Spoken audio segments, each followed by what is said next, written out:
सुप्रभातम। विषय संस्कृतम, कक्षा अष्टम, पास्ट अष्टम, व्याकरण भाग।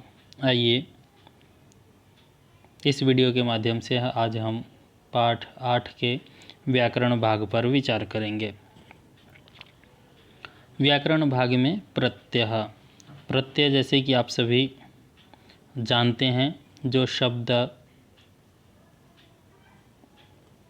शब्दांश शब्द के बाद में लग करके उसके अर्थ में परिवर्तन कर देते हैं, उन्हें प्रत्यय कहा जाता है। और हम लोग पिछले अन्य पाठों में भी प्रत्यय, उपसर्ग इत्यादि पाठ से अलग कर करके हम लिख रहे थे, जिनमें से कुछ प्रत्यय हमने पढ़े हुए हैं। कत्वा प्रत्यय, तुमुन प्रत्यय, ल्यप प्रत्यय इत्यादि।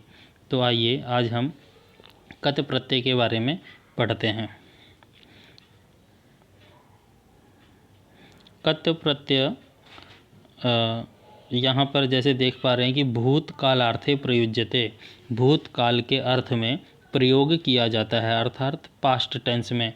जैसे लंग लकार का प्रयोग होता है, वैसे ही कत प्रत्यय का प्रयोग कर देने से सभी सेंटेंस पास्ट टेंस में अर्थात भूतकाल में परिवर्तित हो जाते हैं। जैसे यहाँ पर हमें दो उदाहरण दिए में अपठत और अगच्छत, ये दोनों लंग लकार में भी बनते हैं, परंतु जब पठ धातु के साथ में कत प्रत्यय जुड़ जाता है और गम धातु के साथ में कत प्रत्यय जुड़ जाता है, उस समय भी ये अपठत और अगच्छत दोनों ही शब्द बनते हैं, जिसका अर्थ हो जाएगा पढ़ा गया, पढ़ा था या गया था, गम धातु के साथ में। तो कत का प्रयोग भूतकाल में प्रयोग किया जा रहा है, ये हमें ध्यान रखना है। अब ध्यान देने वाली बात ये है कि वाक्य दो प्रकार के होते हैं, एक कर्तृवाच्य, दूसरा कर्मवाच्य। तो ये पहला और ये दूसरा।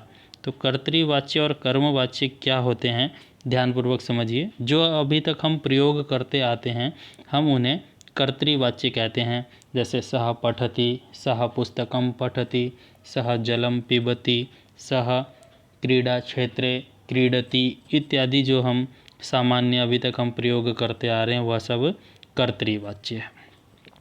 और जो हम असामान्य रूप से प्रयोग करते हैं वह कर्मवाच्य है। इन दोनों में अंतर क्या है हम यहाँ पर समझेंगे।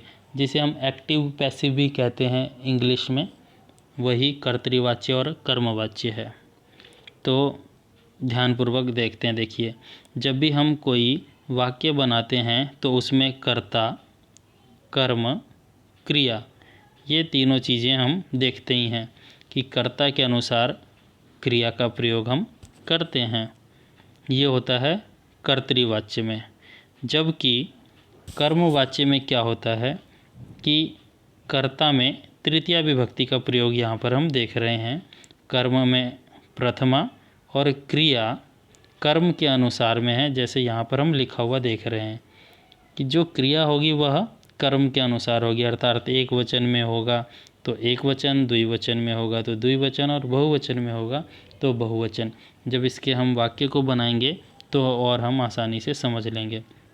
पर फिर भी एक बार हम रिवाइज कर लेते हैं। ध्यानपूर्वक देखिए कि जब हम वाक्य बनाते हैं, जैसे एक वाक्य बना है यह, बालक लेखम अलिखत, बालक ने लेख को लिखा। तो बालक में कर्ता है, ठीक है, कर्ता में प्रथमा विभक्ति होती है इसीलिए बालका है। कर्म में द्वितीय विभक्ति होती है इसीलिए लेख में द्वितीय विभक्ति का प्रयोग है।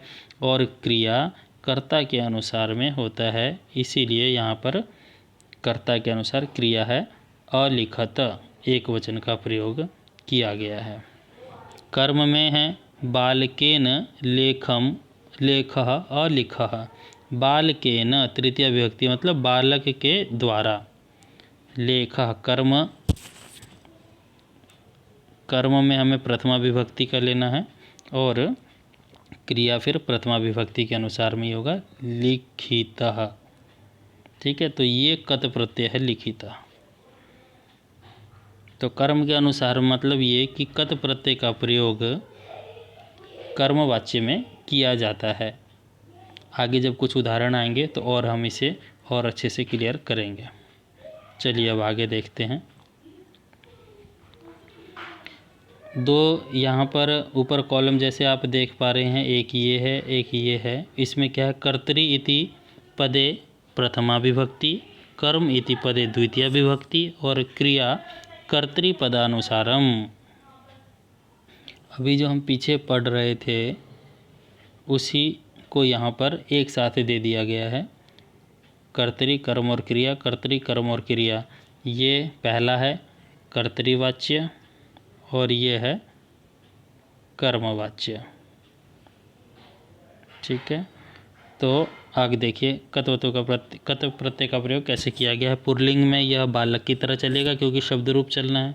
स्त्रीलिंग में लता की तरह और नपुंसक लिंग में फल की तरह।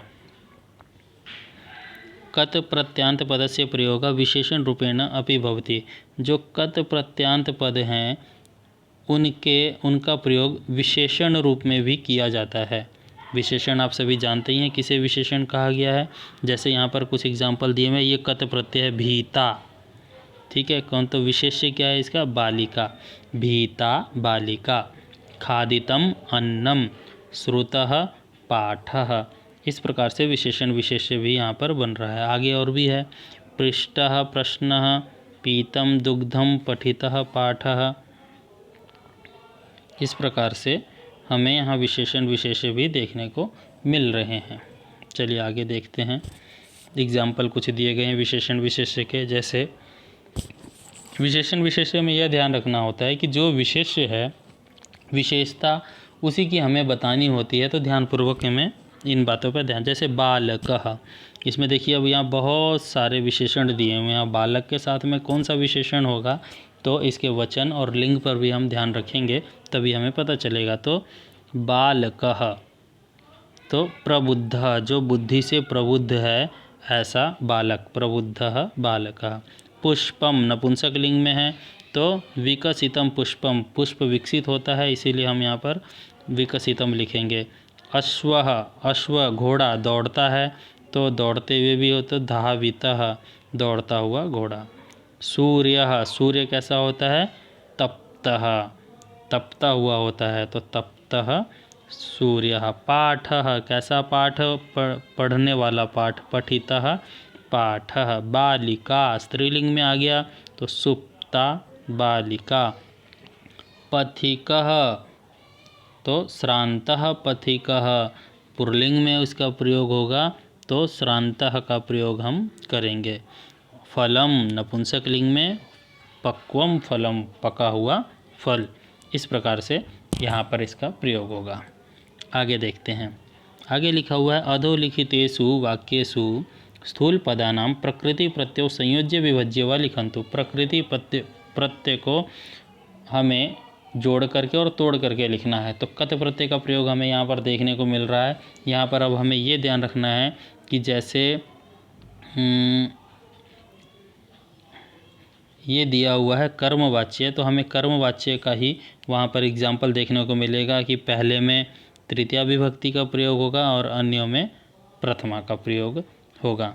तो चलिए उस अभ्यास को हम आरंभ करते हैं। जैसे है पहला एग्जाम्पल है, छात्रैः संस्कृत दिवसस्य आयोजनम कृतम। देखो छात्रैः छात्रों के द्वारा, तृतीय विभक्ति एक वचन है, संस्कृत दिवस। आयोजनम, ये जो शब्द है आयोजनम, इसके अनुसार हमें कृत का प्रयोग करना है, तो आयोजनम कृतम, इसीलिए यहाँ पर कृतम का प्रयोग किया गया है। आगे है व्यासेन, व्यास के द्वारा, तृतीया विभक्ति है। महाभारतम, महाभारत आ गया है तो विरचितम, इसीलिए महाभारतम विरचितम शब्द का प्रयोग किया गया है। तो विरचितम को वी प्लस रच प्लस कत का प्रयोग करेंगे। आगे है कालिदासेन त्रीणि नाटकानि। कालिदासेन, कालिदास के द्वारा तृतीया विभक्ति का प्रयोग है। त्रीणि नाटकानि, नाटकानि बहुवचन होता है तो इसीलिए रच प्लस कत का प्रयोग हम रचितानि के लिए करेंगे। नाटकानि रचितानि, क्योंकि ये विशेषण विशेष्य भी है इसीलिए जो विभक्ति यहाँ पर प्रयोग है उसी विभक्ति का हम प्रयोग उसमें करेंगे। आगे है विष्णु शर्मणः, विष्णु शर्मा के द्वारा पंचतंत्रम देखो पंचतंत्रम आ गया तो यहाँ पर आएगा लिखितम, तो इसीलिए हमने लिखितम लिखा हुआ है। अस्माभि भोगः न भुक्तः, तो भुज प्लस कत बहुवचन का प्रयोग है, इसलिए यहाँ पर भुज प्लस कत आएगा केवल। भोगई स्वयमेव, भुज प्लस कत तो भोगई स्वयमेव भुक्तः, क्योंकि भोगों से भोगा जाएगा। वयमेव, वयम हम सब है, इसीलिए यहाँ पर बहुवचन का प्रयोग किया गया है हम सब के लिए। वयम एव अलग अलग जब हम करेंगे तो हम सब ही भोगे जाएंगे। आगे है सन्यासिनः तपः तप्तः, सन्यासियों के द्वारा तप किया जाता है। कैसा? तप्तः, तपस्वी तप किया जाता है। आगे मया मधुराणि फलानि खादितानि, मेरे द्वारा मधुर फल खाए जाते हैं, तो खाद प्लस कत का प्रयोग करेंगे, खादितानि। आगे है कत्वतु प्रत्यय, अभी तक हम कत प्रत्यय पढ़ रहे थे, अब कत्वतु प्रत्यय। कत्वतु प्रत्यय का भी प्रयोग भूतकालार्थे प्रयुज्यते, भूतकाल के लिए ही प्रयोग किया जाता है। यहाँ पर मैंने देखिए कुछ धातु अलग किए हुए हैं, इन धातुओं को भी हम देखेंगे। जैसे अपश्यत, लंग लकार में इसका प्रयोग हो रहा है, ये वाला पूरा कॉलम लंग लकार का है, तो ये लंग लकार पुल्लिंग में और स्त्रीलिंग में कत्वतु प्रत्यय में किस प्रकार से बनेगा, ये यहाँ पर बताया गया है। तो चलिए देखते हैं, ध्यानपूर्वक देखना है कि स्त्रीलिंग और पुल्लिंग दो में ये परिवर्तन होगा और एक वचन द्विवचन बहुवचन में होगा, तो ये भी हम ध्यान रखेंगे। इसमें बताया गया है, हाँ देखिए यहाँ पर बताया गया है कि एक वचन द्विवचन बहुवचन में और स्त्रीलिंग पुल्लिंग में कैसे चेंज होगा, ये देखते हैं। तो जैसे गम धातु है, ये है पुल्लिंग में, और यही गम धातु है स्त्रीलिंग में। पहला एक वचन, दूसरा द्विवचन और तीसरा बहुवचन, इस प्रकार से यह है। तो हमें एक अगर हमने समझ लिया तो बाकी सारे, जैसे गतवान है, एक वचन में पुल्लिंग में बनेगा गतवान, गतवन्तौ, गतवन्तः। स्त्रीलिंग में गतवती, गतवत्यौ, गतवत्यः। इसी प्रकार से ये हो गया पुल्लिंग और ये हो गया स्त्रीलिंग, तो ये हमें ध्यान रखना है। चलिए इससे पीछे वाले अभ्यास को पहले हम समझ लेते हैं। जैसे यहाँ पर ले अपश्यत, अपश्यत का क्या बनेगा? दृश्य धातु है तो पुल्लिंग में बनेगा दृष्टवान, स्त्रीलिंग में क्या बनेगा? दृष्टवती। ठीक है। अचिंतयत, अचिंतयत का क्या बनेगा? चिंतितवान, चिंतितवती। अभवत का भू धातु है तो भूतवान, भूतवती। अकथयत का कथितवान, कथितवती। अभ्रमत का भ्रमितवान, भ्रमितवती। अकरोत का कृतवान, कृतवती। अतिष्ठत का अतिष्ठत, हाँ स्थितवान, स्थितवती। और अगच्छत का गतवान, गतवती। ये आपको अच्छे से याद भी कर लेना है, और इसको याद करना पड़ेगा कि दृश्य धातु का दृष्टवान चलता है, चिंत धातु का चिंतितवान, भू धातु का भूतवान, कथ धातु का कथितवान, भ्रम धातु का भ्रमितवान, क्री धातु का कृतवान, स्था धातु का स्थितवान और गम धातु का गतवान। ये बनता है पुल्लिंग में और ये सारे बनते हैं स्त्रीलिंग में, तो ये भी हमें ध्यान रखना है। और शब्द रूप कौन से पुल्लिंग में? पुल्लिंग में चलेंगे ये भवत शब्द की तरह, स्त्रीलिंग में नदी की तरह और नपुंसकलिंग में जगत की तरह। तो ये शब्द रूप हमें याद करने पड़ेंगे।